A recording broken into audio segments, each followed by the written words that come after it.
हम इस समय हाथरस में पीड़ित परिवार के साथ हैं। ये पीड़िता के भाई हैं और हम आपसे बात करना चाहते हैं। ये क्या हुआ है पिछले 2 दिनों में, ये बताएं ज़रा। 2 दिनों में यही हुआ है कि एसआईटी की टीम जाने के बाद यहाँ पे डीएम साहब आए। ऐसा उल्टा सीधा बोलते हैं कि लड़की कोरोना से मर जाती तो मुआवजा मिल जाता क्या आपको, और ये बोलते हैं जो पीड़ित का जो भाई पोस्टमार्टम है उसे, उस बॉडी को आप देख नहीं सकते थे, चिथड़े उड़ चुके थे। मैं यही बोलूँगा, हमारी दीदी थी, हम उनकी साथ हमेशा से रहे, हमने उन्हें हर हालत में देख लिया, तो पोस्टमार्टम के बाद देखने में क्या दिक्कत थी हमें। और उस दरमियानी रात में क्या हुआ जब उनकी बॉडी को जला दिया गया, वो बताएं। हमें नहीं मालूम सर किसकी बॉडी को जला दिया, किसके ऊपर पेट्रोल डाल के जला दिया। हमें इन सब सवालों के जब तक जवाब नहीं मिल जाएंगे तब तक हम किसी भी बात से संतुष्ट नहीं हैं। ये बताइए कि 2 दिन में ये खबरें आ रही हैं कि यहाँ पे धमकाया जा रहा है। एक वीडियो जारी हुआ डीएम साहब का, जिसमें मैंने अभी एसडीएम से सवाल ही पूछा था, तो उन्होंने कहा कि डीएम ने स्पष्टीकरण दे दिया है। क्या हुआ, कैसे हुआ, वो बताएं। आपने देखा ही होगा, वो बोल रहे हैं बार बार बयान ना बदलें। पापा जी हमारे कभी अधिकारियों से मिले नहीं हैं, उनने चारों तरफ से घेर लिया। डीएम साहब बोलते हैं कि यहाँ पे 5-6 लोग गए थे, यहाँ से वहाँ जा रहे हैं 2 लोग 1 लोग, उन्हें चारों तरफ से घेर लिया, साइन करवा लिए, वीडियो कॉल करवा दी। ये सब दबाव नहीं है तो आप बताइए किस पे क्या। साइन करा लिए, किस पे पापा साइन, जी पे, पापा जी पे। किस पे साइन करा लिए, किस दस्तावेज पे? जो वो दस्तावेज जो था, जो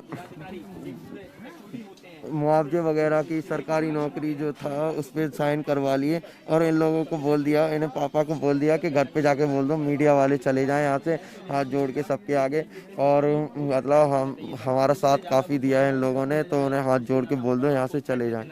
क्या अब आपको एसआईटी की टीम पर भरोसा है, जांच पर भरोसा है, जो एसआईटी टीम 2 दिन जांच करके गई हमें है? जब तक हमारे सवालों के जवाब नहीं मिलेंगे अभी हमें किसी चीज़ पे भरोसा क्या नहीं। सवाल हैं आपके? यही सवाल है कि इतनी बुरी तरह से बॉडी को क्यों जला गया, 2-2 बार उनके साथ इतना बड़ा अत्याचार हो रहा है, उनके बॉडी तक को अच्छे से नहीं जलाने दिया, हम पूरे अंतिम संस्कार भी ढंग से नहीं हुआ, तो कैसे भरोसा करेंगे हम किसी पे।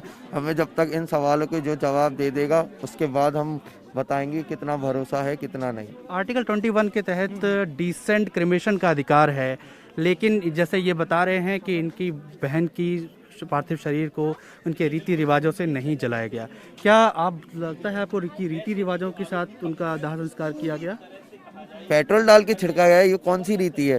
हम घी डालते हैं बॉडी के ऊपर, हम पूरी बॉडी को सजाते हैं। जो लड़के उनकी शादी नहीं हुई थी तो उन्हें मेहंदी वहंदी लगा के पूरी रीतों रिवाज के साथ ले जाते हैं यहाँ से। हमें नहीं मालूम किसकी बॉडी जला दी, सीधी बात तो ये है, किसकी बॉडी यहाँ पे ला के जला दी है उन्होंने, कैसे बिना पूछे बताए। हमने तो सुबह तक का टाइम मांगा था, सुबह अगर बॉडी दिखा देते तो हम विश्वास कर जाते कि हाँ दीदी की बॉडी है।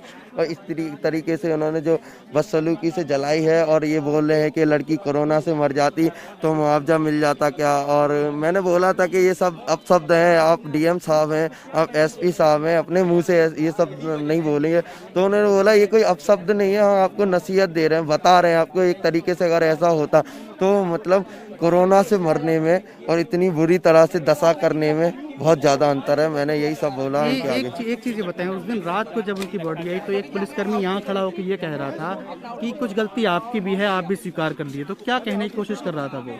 पता नहीं सर जी, वो अपने आप को पता नहीं क्या समझाना चाहते थे, हमें क्या दबाव बनाना चाहते थे। मैंने उनके आगे हाथ जोड़े, सब कुछ किया, हमें सुबह तक का टाइम दीजिए। हमने बोला ये आपका कर्तव्य है, आप निभाएंगे। तो उन्होंने बोला कि ऐसी भीड़ में हमारा कोई कर्तव्य नहीं होगा। तो मैंने बोला कल को मुझे कोई गोली मार जाए, आप अपने कर्तव्य से हट जाइए, बोल देना ये मेरा कर्तव्य नहीं है, इसे किसी ने गोली मार दिया। तो काफ़ी मतलब गुस्सा आ चुका था उनको मेरे ऊपर। तो फिर मुझे घर वालों ने उठा के ऊपर हटा दिया वहाँ से। अच्छा, बहुत बहुत शुक्रिया हमसे बात करने के लिए, थैंक यू। हम इस समय हाथरस में हैं, हम और लोगों से बात करने की कोशिश करेंगे, गांव वालों से बात करने की कोशिश करेंगे, लेकिन अभी तक यही है कि जो पीड़ित परिवार है उसका आरोप है कि उनको डराया धमकाया जा रहा है। हमने इस बारे में एसडीएम से भी बात की है और एसडीएम का कहना है कि डीएम की तरफ से स्पष्टीकरण आ चुका है। 14 तारीख की घटना है और 9:30 बजे की घटना है। उसके बाद जब थाने पर तहरीर दी गई, पीड़िता के स्वयं के भाई द्वारा हस्तलिखित अपनी हैंडराइटिंग में, और उनकी मां का भी उस वक्त वहां पे वीडियो बनाया गया था जब तहरीर दी जा रही थी। उस वक्त तहरीर में बेहद स्पष्ट है कि सिर्फ मारपीट और गला दबाने का मामला उन्होंने बताया और सिर्फ एक व्यक्ति का शामिल होना बताया। उसी के आधार पर तुरंत एफआईआर लिखी गई। 10:30 बजे वो एफआईआर थाने में दर्ज हो गई।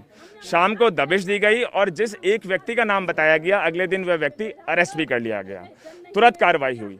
उसके बाद अगले 2 या 3 दिन में कई बार पूछा गया और क्या घटना हुई, तो मुझे लगता है कि बार बार परिजनों द्वारा मारपीट का ही या गला घोटने का ही वर्णन किया गया और सिर्फ एक ही व्यक्ति का उसमें शामिल होना बताया गया और उसी आधार पर इन्वेस्टिगेशन आगे बढ़ी।